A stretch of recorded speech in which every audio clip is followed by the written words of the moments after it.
All right, hello. We're Dice Game 10. I'm Ismail Ali. I'm David Snyderman. I'm Eric Balcaceres. All right, and this is our presentation for our dice game Farkle. I'll start with a demonstration of the game. We will demonstrate the online game mode to show the full scope and functionality of the game. So each player selects online, and then they must select different player values. And player 1 starts their turn, player 2 is put into a wait loop.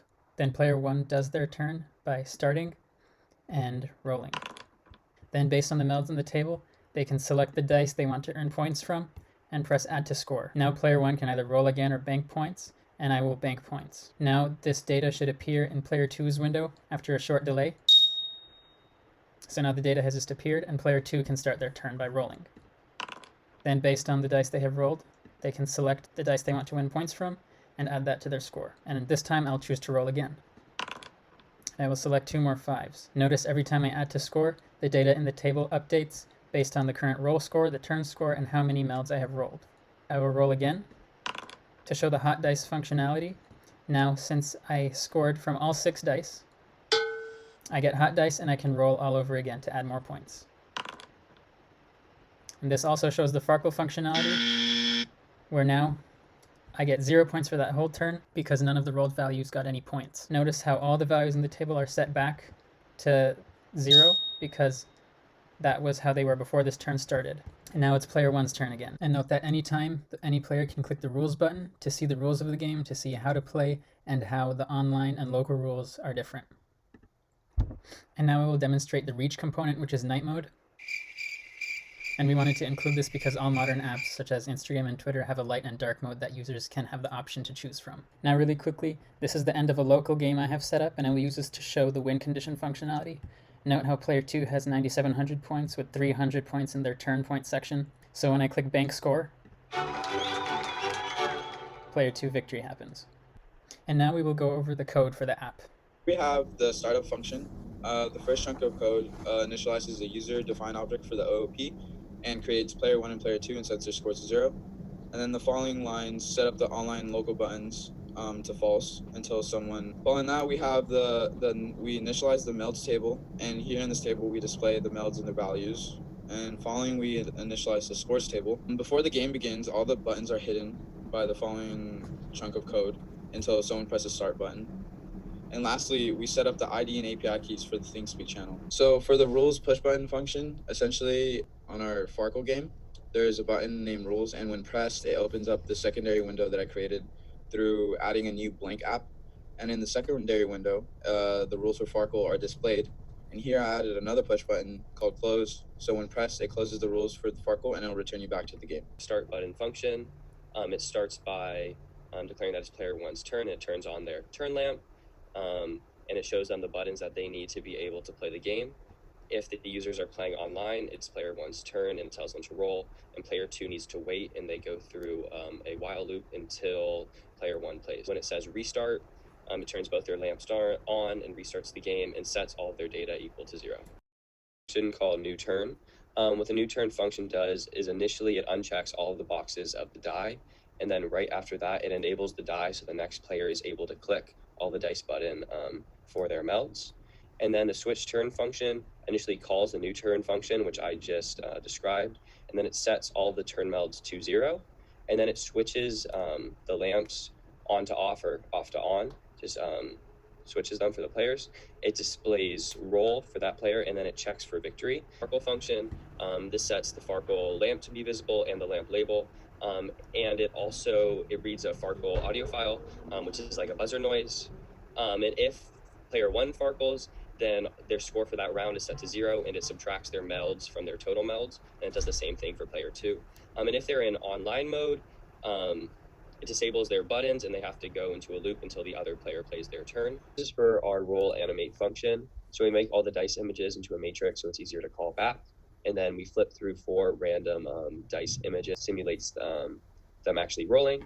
And then for our hot dice function, it plays the hot dice audio file, it makes the hot dice lamp and lamp label visible, it pauses, makes them invisible again, and then new turn, and then you're basically able to roll all the dice again. Our night mode function, This was our reach for our game, and we knew that all sophisticated apps on the internet have both a night mode and a light mode, such as like Google Chrome. So what this does is it basically switches all the background color to a more like a darker color representing the night, and then it changes the font colors to something that'll contrast with that, and then it plays a cricket sound because it's the night, and then the text switches to day mode, and then when the day mode button is pressed, basically everything reverts back to normal, and it also plays a bird MP3 file, and then the fonts also contrast that. This is the callback for when the roll button is pushed.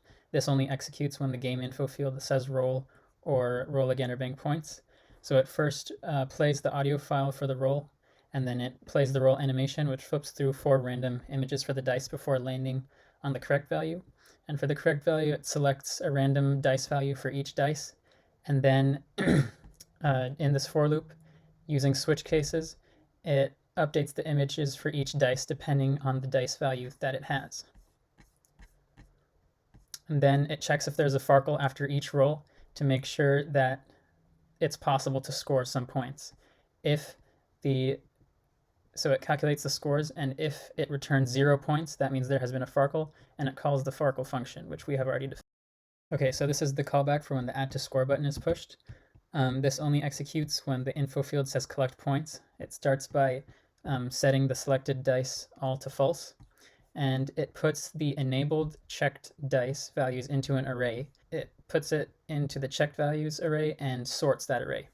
So then it calculates the scores using the calculate scores function and sets the total points calculated into the added points variable.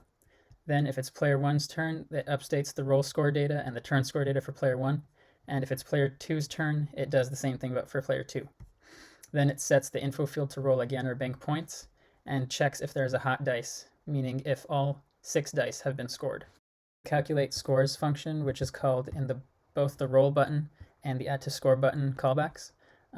First, it checks how many of each dice value have been rolled, and based on the values that have been rolled, it checks for possible melds, such as full run, 3 pairs, 6 of a kind, and if any of these if statements become valid, it adds the necessary points to the new points and adds this meld to the melds1 array to indicate that they have scored. And it does the same thing for all the possible cases of 1s, 2s, 3s, 4s, 5s, and 6s.